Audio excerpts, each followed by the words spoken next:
yaitu dari surah Al-A'raf ayat 3. A'udzubillahi minasyaitonirrajim. Bismillahirrahmanirrahim.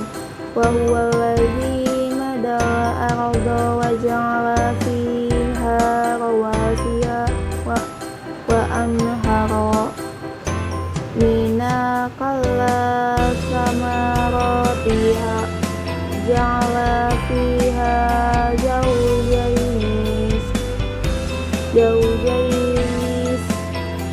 tayni yuqsil laylan nahar inna fi dzalika laayatil liqaumin yatafakkarun. Yang artinya, dan dia yang menghambakan bumi dan menjadikan gunung-gunung dan sungai-sungai di atasnya, dan padanya dia menjadikan semua buah-buahan berpasang-pasangan. Dia menutupkan malam kepada siang. Sungguh pada yang demikian itu terdapat tanda-tanda kebesaran Allah Subhanahu wa taala bagi orang-orang yang berpikir. Dan yang kedua ini ada materi dari surat An-Nazi'at ayat 27 sampai 29. A'udzubillahi minasyaitonirrajim. Bismillahirrahmanirrahim. A'antuma asaddu halqa amis sama'un banana. Yang artinya, apakah kamu lebih sulit menciptakannya ataukah langit? Allah telah membinanya.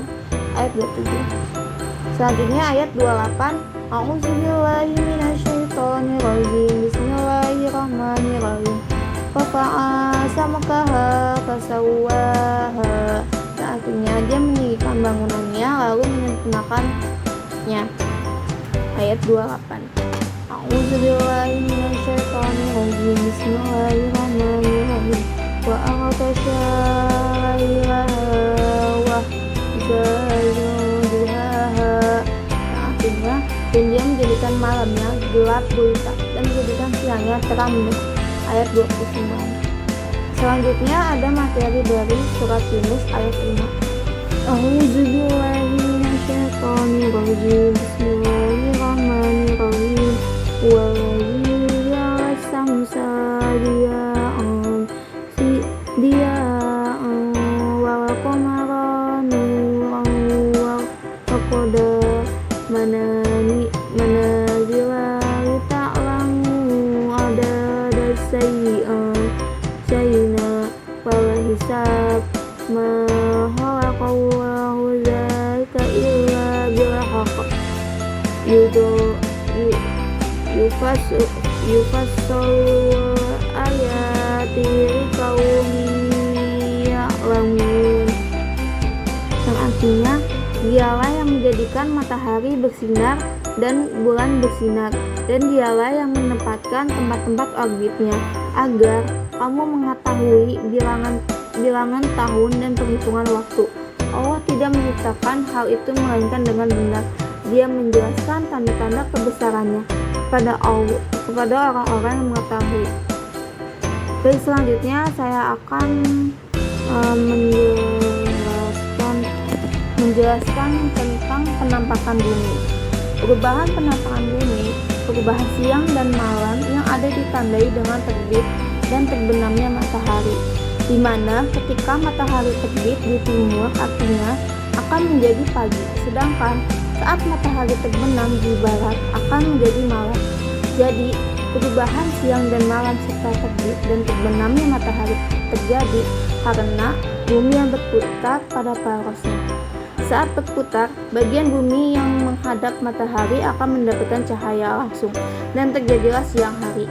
Sebaliknya, bagian bumi yang membelakangi matahari akan mengalami malam hari karena tidak mendapatkan sinar matahari secara langsung. Selanjutnya materi yaitu materi atmosfer bumi. Atmosfer bumi atau angkasa adalah lapisan gas yang melingkupi bumi dari permukaannya sampai jauh di luar angkasa. Ketinggian atmosfer antara ketinggian 0 km di atas permukaan tanah hingga pada ketinggian sekitar 10.000 km dari atas permukaan bumi. Susunan atmosfer terdiri dari lapisan yang dibedakan berdasarkan komposisi, reaksi kimia, ionisasi, dan tingkatan suhu. Berdasarkan suhunya, atmosfer tersusun dari 5 lapisan dengan suhu yang berbeda-beda, yaitu troposfer, stratosfer, mesosfer, termosfer, dan ekosfer. Lapisan atmosfer paling atas sangat tipis dan renggang, sehingga partikel yang bergerak bebas dapat lepas dari tarikan gravitasi bumi dan tertiup ke ruang angkasa oleh angin surya.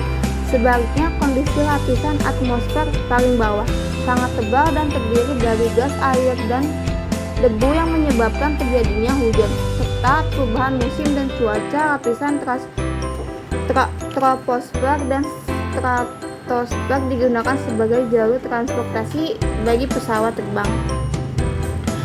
Selanjutnya, dari alam semesta, bintang galaksi. Secara historia galaksi dikelompokkan berdasarkan bentuk terlihatnya atau bisa disebut morfologi visualnya.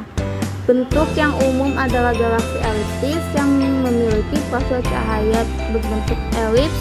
Galaksi spiral adalah galaksi terbentuk cakram dengan galaksi yang melengkung dan berisi debu. Galaksi dengan bentuk yang tak beraturan atau bisa disebut galaksi tak beraturan, dan biasanya disebabkan karena gangguan oleh tarikan gravitasi galaksi tetangga. Materi selanjutnya yaitu materi tentang tata surya dan karakteristiknya. Karakter anggota tata surya yang pertama itu ada matahari. Matahari merupakan bintang terbesar yang ada di sistem tata surya. Tidak hanya itu, matahari juga termasuk bintang yang jaraknya paling dekat dengan bumi. Matahari terbentuk seperti bola gas pijar yang tersusun atas gas hidrogen dan gas helium. Matahari mempunyai diameter 1,4 kali 106 km. Suhu permukaan mencapai 6000. Bagi bumi, matahari merupakan energi utama terciptanya kehidupan karena dengan energi yang dimiliki oleh matahari, orang-orang yang berada di bumi bisa beraktivitas dengan lancar. Dan yang kedua itu ada planet. Planet yang termasuk ke dalam tata surya yakni Merkurius, Venus, Bumi, Mars, Jupiter, Saturnus, Uranus, dan Neptunus. Sebetulnya Pluto sempat disebut sebagai planet, namun ternyata Pluto tidak memenuhi 3 kriteria di atas. Asalnya Pluto memiliki orbit yang memotong orbit Neptunus, sehingga banyak yang beranggapan bahwa Pluto belum bersih dari benda langit yang lainnya. Yang ketiga itu ada planet kecil.